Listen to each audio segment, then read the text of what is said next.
2 months ago, we commemorated the 60th anniversary of the first flight in outer space with a human being on board, i.e. Yuri Gagarin. This may have led us to think about the pertinence of space exploring in particular, but made me also think about science and inventions in general, ranging from the wheel of fire to the latest techie devices. Inventions or discoveries could be vital, trivial, completely useless, or worse, extremely dangerous ones. Men having, unfortunately, an extraordinary capacity to become cruelly inventive, to defend their interests or impose their ideas. My goal here is not to make a list or tell the genesis of major inventions, though. As I often do, I'll have an anecdotal approach of a few examples before quoting what some celebrities said about the topic. And I'll tell you more about your task, if you feel like joining this podcast, at the very end of the recording. What I find fascinating indeed is the way some inventions were given birth to. Some devices were invented by necessity, some by accident, not corresponding at all in the end to what was expected, while others are only funny or even useless, not bringing anything remarkable to mankind. What is remarkable, though, is that so many things in our environment just do not feel like inventions, since they've been around for so long and have been so useful that it is hard to imagine a world without them.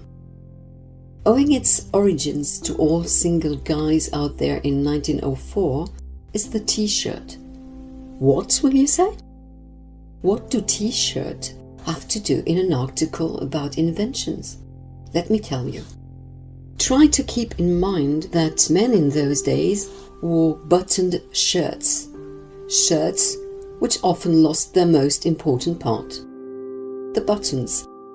Since sewing was considered a task for the fairer sex, men had to rely on their wives, mothers or sisters to fix their clothes, and obviously this proved to be a problem for bachelors.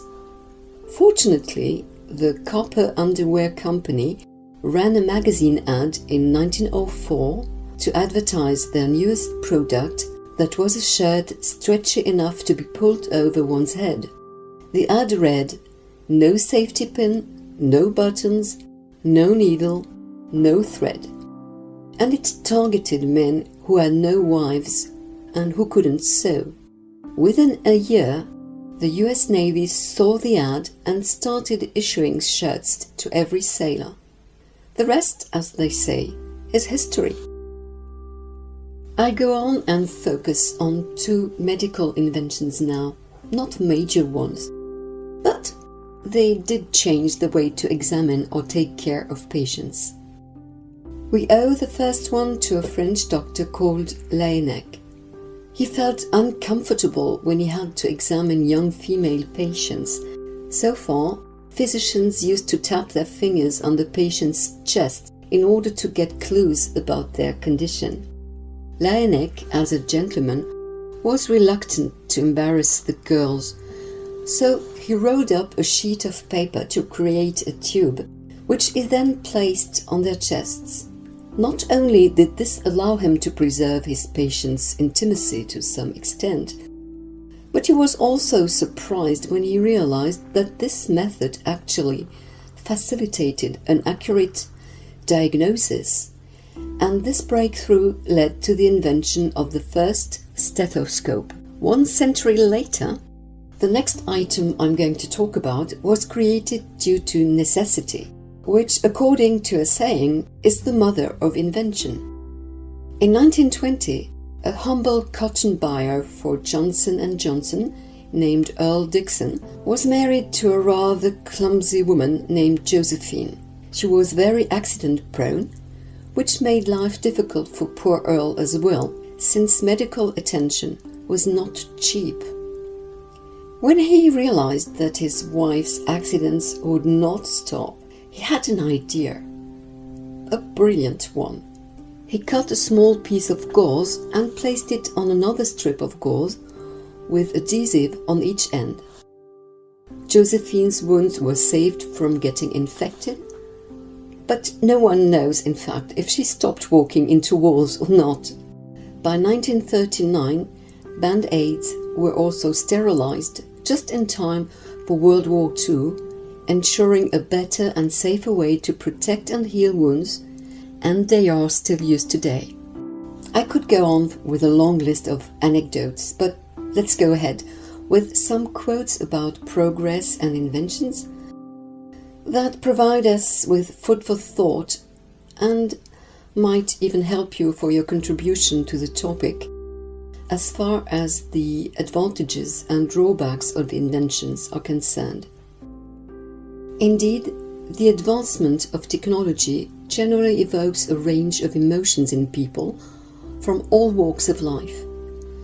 Some view technology as a great evil that slowly diminishes our humanity, while others view it as a way to bring the world closer together and to help solve some of our greatest challenges. Alan Kay said technology is anything that wasn't around when you were born. All of the biggest technological inventions created by man, the airplane, the automobile, the computer, say little about his intelligence, but speak volumes about his laziness, according to Mark Kennedy. Just because something doesn't do what you planned it to do, doesn't mean it is useless, says Thomas Edison. It has become appallingly obvious that our technology has exceeded our humanity, said worriedly Albert Einstein. One machine can do the work of 50 ordinary men. No machine can do the work of one extraordinary man, said Albert Hubbard. As to Buckminster Fuller, his opinion is that humanity is acquiring all the right technology for all the wrong reasons.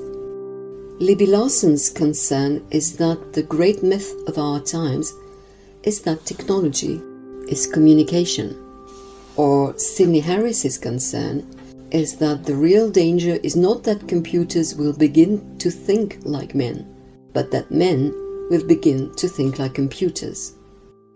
And I will end with a quote by Arthur Schlesinger, who said that science and technology revolutionize our lives, but memory, tradition, and myth frame our response. Now, what about your task? It will consist in talking about an invention that you find so essential to yourself that you couldn't live without it, or essential to humanity, or just an interesting curiosity, and then explain why.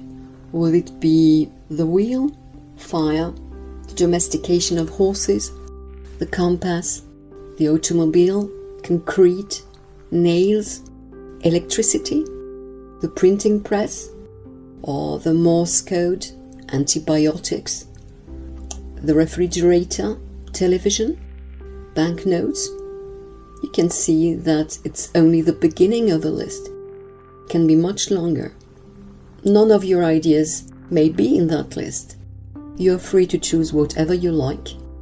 There are so many more to talk about. But remember, your time is limited. 1 minute 30 to 2 minutes.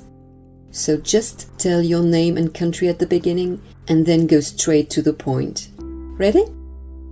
Can't wait to listen to you.